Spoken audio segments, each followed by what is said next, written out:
আকাশবাণী শিলচর আঞ্চলিক সংবাদ পড়ছি মণিদীপা দেব। আজকের বিশেষ বিশেষ খবর হল রাজ্য মন্ত্রিসভার দপ্তরসমূহের রদবদল, বরাক উপত্যকার নতুন 2 মন্ত্রী কৌশিক রায়কে বরাক উপত্যকা উন্নয়ন বিভাগ ও খাদ্য ও অসামরিক সরবরাহ বিভাগ এবং কৃষ্ণেন্দু পালকে পশুপালন ও পশু চিকিৎসা সহ অন্যান্য বিভাগের দায়িত্ব, ভারতীয় রিজার্ভ ব্যাংকের নতুন গভর্নর হিসেবে কেন্দ্রীয় রাজস্ব সচিব সঞ্জয় মালহোত্রাকে নিযুক্তি, ভারত বাংলাদেশ বৈদেশিক পরিক্রমা বিভাগের পরবর্তী পর্যায়ের আলোচনার জন্য ভারতের প্রতিনিধি দলটির নেতৃত্ব দিতে ভারতের বিদেশ সচিব বিক্রম মিশ্রি আজ ঢাকায় উপস্থিত এবং ভুবনেশ্বরে চলতে থাকা জাতীয় জুনিয়র অ্যাথলেটিক্স প্রতিযোগিতার হাই জাম্পে আসামের জুবিন গুহাইয়ের স্বর্ণপদক, বর্ণিল শর্মার দৌড়ে রৌপ্য পদক অর্জন। এখন বিস্তারিত খবর। মুখ্যমন্ত্রী ড হিমন্ত বিশ্ব শর্মা নেতৃত্বাধীন 3.5 বছরের মন্ত্রিসভার দপ্তরগুলির আজ কিছু রদবদল করা হয়েছে। মন্ত্রিসভায় নতুন করে অন্তর্ভুক্ত হওয়া কৌশিক রায়কে খাদ্য, অসামরিক সরবরাহ ও গ্রাহক পরিক্রমা বিভাগ, খনি ও খনিজ সম্পদ বিভাগ, নবগঠিত বরাক উপত্যকা উন্নয়ন বিভাগের দায়িত্ব দেওয়া হয়েছে। কৃষ্ণেন্দু পালকে পশুপালন ও পশু চিকিৎসা, মৎস্য ও প্রধানমন্ত্রী গ্রাম সড়ক যোজনার অধীনে লোক নির্মাণ বিভাগের দায়িত্ব দেওয়া হয়েছে। প্রশান্ত ফুকনকে শক্তি, দক্ষতা বিকাশ, নিয়োগ, ঔদ্যোগিক, প্রধানমন্ত্রীর আয়ুষ্মান ভারত যোজনার অধীনে চিকিৎসা সেবা ও গবেষণা বিভাগের দায়িত্ব দেওয়া হয়েছে।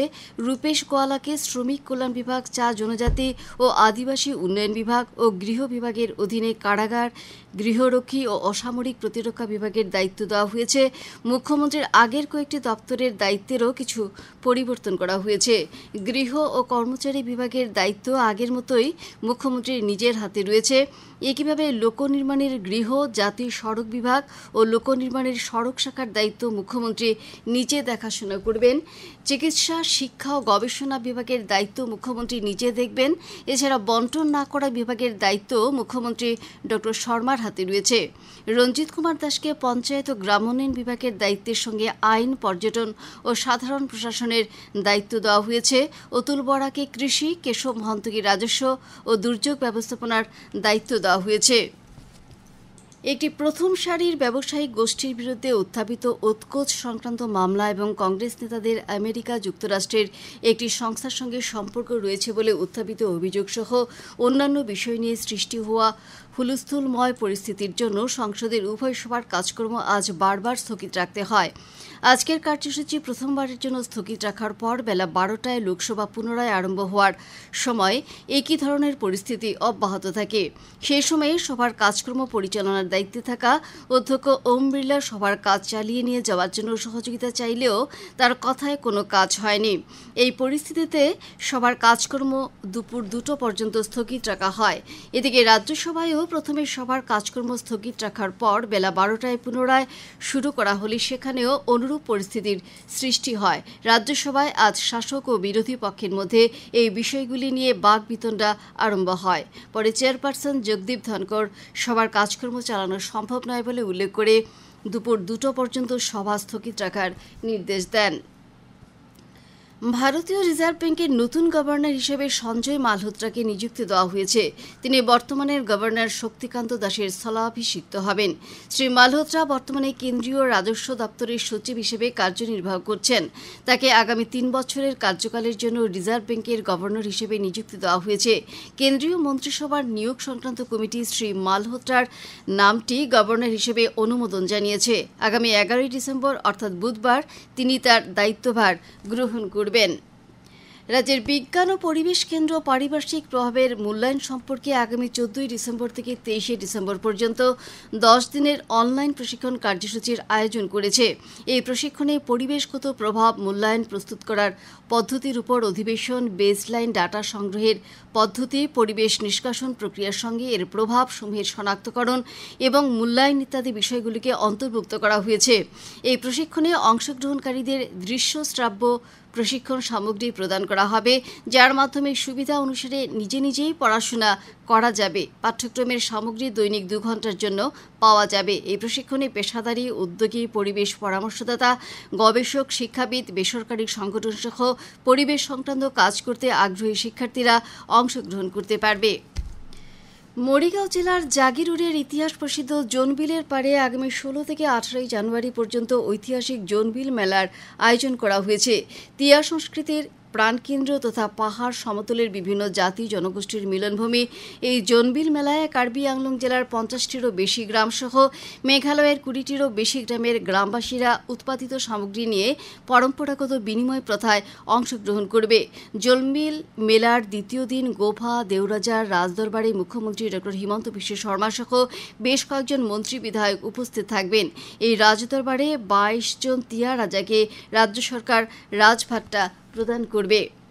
আকাশবাণীর শিলচর কেন্দ্রের আঞ্চলিক সংবাদ এখন থেকে আমাদের ইউটিউব চ্যানেল এআইআর নিউজ শিলচরের মাধ্যমে শোনা যাচ্ছে। এছাড়া আমাদের Facebook page all India radio news শিলচরের মাধ্যমেও এই সংবাদ শোনা যাবে। খবর শুনছেন আকাশবাণী শিলচর কেন্দ্র থেকে। ভারত বাংলাদেশের বৈদেশিক পরিক্রমা বিষয়ক কার্যালয়ের পরবর্তী পর্যায়ের আলোচনায় ভারতীয় প্রতিনিধি দলটির নেতৃত্ব দিতে ভারতের বিদেশ সচিব বিক্রম মিস্ত্রি ঢাকায় গিয়ে পৌঁছেছেন। আজ সকাল প্রায় 8:30টায় তিনি ভারতীয় বায়ুসেনার একটি বিমানে করে ঢাকায় উপস্থিত হন। চলতি বছরের 5ই আগস্ট বাংলাদেশের রাজনৈতিক পরিবর্তনের পর ভারত ও বাংলাদেশের মধ্যে এটি হচ্ছে প্রথম উচ্চ পর্যায়ের আনুষ্ঠানিক বৈঠক।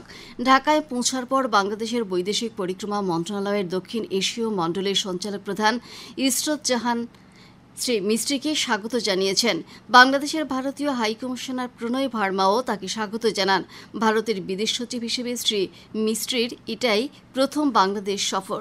ভারতীয় বৈদেশিক পরিক্রমা মন্ত্রণালয়ের মুখপাত্র রণধীর জয়সওয়াল জানিয়েছেন যে বিদেশ সচিব শ্রী মিস্ত্রি ঢাকায় সে দেশের বিদেশ সচিবের সঙ্গে সাক্ষাৎ করবেন। এছাড়া আরও কয়েকটি বৈঠক অনুষ্ঠিত হবে। উল্লেখ্য, বিদেশ সচিবের নেতৃত্বে বৈদেশিক পরিক্রমা বিভাগের আলোচনা ভারত বাংলাদেশের মধ্যে কৌশলগত যোগাযোগ হিসেবে বিবেচিত হচ্ছে। তার এই সফরের সময়ে শ্রী মিস্ত্রির বাংলাদেশের বৈদেশিক পরিক্রমা বিভাগের উপদেষ্টা মোহাম্মদ তৌহিদ হোসেনের সঙ্গে সৌজন্যমূলক সাক্ষাৎ করার সম্ভাবনা রয়েছে। ভুবনেশ্বরের কলিঙ্গ স্টেডিয়ামে চলতে থাকা জাতীয় জুনিয়র অ্যাথলেটিক্স প্রতিযোগিতার হাই জাম্প ইভেন্টে ছেলেদের 16 বছর অনূর্ধ্ব বিভাগে আসামের জুবিন গুহাই স্বর্ণপদক অর্জন করেছে। এদিকে আসামের বর্ণিল শর্মার প্রতিযোগিতার 16 বছর অনূর্ধ্ব শাখায় 80 মিটার হার্ডেলস ইভেন্টে 10.39 সেকেন্ডে দৌড় সমাপ্ত করে রৌপ্য পদক অর্জন করেছে। আসাম সরকার রাজ্যের ছাত্রছাত্রীদের মধ্যে বিজ্ঞানকে আরও জনপ্রিয় করে তুলতে বিশেষ ব্যবস্থা গ্রহণ করেছে। এজন্য ভ্রাম্যমাণ বিজ্ঞান প্রদর্শনীর মাধ্যমে ছাত্রছাত্রীদের মধ্যে বিজ্ঞানের বিভিন্ন তথ্য সহজভাবে উপস্থাপন করা হচ্ছে। হাইলাকান্দির এসএস কলেজের ছাত্রছাত্রীদের জন্য আজ এই বিশেষ ভ্রাম্যমাণ বিজ্ঞান প্রদর্শনীটির সূচনা করা হয়েছে। জেলার শিক্ষা বিভাগের দায়িত্বপ্রাপ্ত অতিরিক্ত আয়ুক্ত ত্রিদীপ রায় এই প্রদর্শনীর উদ্বোধন করেছেন। এ উপলক্ষে এসএস কলেজের অধ্যক্ষ হিলাল উদ্দিন লস্কর, বিজ্ঞান মন্দির হাইলাকান্দি শাখার সংযোজক বাহার উদ্দিন লস্কর প্রমুখ উপস্থিত ছিলেন। উল্লেখ্য, হাইলাকান্দি জেলার 22টি শিক্ষা প্রতিষ্ঠানে ভ্রাম্যমাণ বিজ্ঞান প্রদর্শনীর আয়োজন করা হবে। শিলচরের ইমিউনিটি ফাউন্ডেশনের উদ্যোগে সম্প্রতি গোপালগঞ্জে আয়োজিত এক সভায় বাংলাদেশের সাম্প্রতিক পরিস্থিতি নিয়ে আলোচনা এবং সে দেশের সংখ্যালঘু সম্প্রদায়ের নির্যাতনের প্রতিবাদ জানিয়ে আজ ভারতের রাষ্ট্রপতি, উপরাষ্ট্রপতি, বিদেশমন্ত্রী এবং রাজ্যের মুখ্যমন্ত্রীর উদ্দেশ্যে একটি স্মারকপত্র দেওয়া হয়েছে। স্মারকপত্রে ভারত বাংলাদেশের মধ্যে থাকা সমস্যার কূটনৈতিক স্তরে সমাধানের দাবি জানানো হয়েছে। স্মারকপত্র প্রদানকালে প্রতিনিধি দলে আবিদ রাজা মজুমদার, শিহাব উদ্দিন আহমেদ, হিল্লোল ভট্টাচার্য প্রমুখ উপস্থিত ছিলেন। হাফলংয়ের প্রবীণ সাংবাদিক তথা রাজনীতিবিদ রুদ্রজিৎ লাইস্ট্রামের অন্ত্যেষ্টিক্রিয়া আজ হাফলংয়ে সম্পন্ন হয়। বৃক্ষজনিত রোগের জন্য তাকে গৌহাটির একটি বেসরকারি চিকিৎসালয়ে ভর্তি করা হলে গতকাল রুদ্রজিৎ লাইস্ট্রামের মৃত্যু হয়। বয়সে ছিল 81। 1970 থেকে 1990 সাল পর্যন্ত তিনি আকাশবাণী গৌহাটির অংশকালীন সংবাদদাতা হিসেবে কাজ করেছেন। ডিমা হাসাও জেলায় সমাজসেবা এবং রাজনীতির সঙ্গে জড়িত লাইস্ট্রাম পরবর্তী সময়ে রাজনীতিতে যোগদান করেছিলেন ও ডিমা হাসাও জেলা কংগ্রেস কমিটির উপসভাপতি হিসেবে তিনি কার্যনির্বাহ করেছেন। আকাশবাণী গৌহাটির সংবাদ বিভাগে আজ অনুষ্ঠিত এক শোকসভায় তার প্রতি শ্রদ্ধা জ্ঞাপন করা হয়। শ্রীভূমি জেলা প্রশাসনের উদ্যোগে জেলায় আগামী 15ই ডিসেম্বর বিজয় দিবস পালন করা হবে। এ উপলক্ষে আজ জেলায় উন্নয়ন আয়ুক্ত দীপক জিডুংয়ের পৌরোহিত্যে আয়োজিত সভায় জানানো হয়েছে আগামী 15ই ডিসেম্বর বিজয় দিবস উপলক্ষে আকবরপুর থেকে শুরু হয়ে সুতারকান্দি পর্যন্ত এক বিশাল পদযাত্রা অনুষ্ঠিত হবে।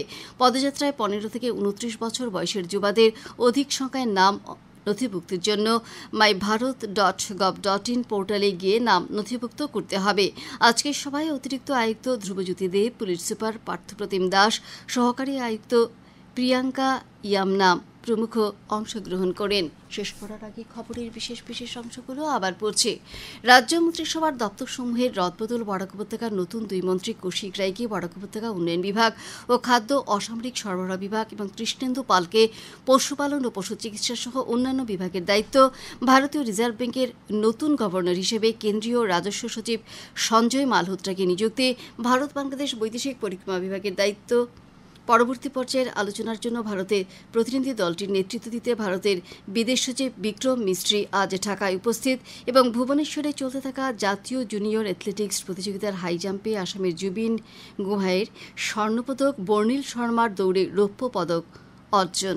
আঞ্চলিক সংবাদ আজকের মতো শেষ হলো। আমাদের পরবর্তী সংবাদ আগামীকাল সকাল 7:35 মিনিটে।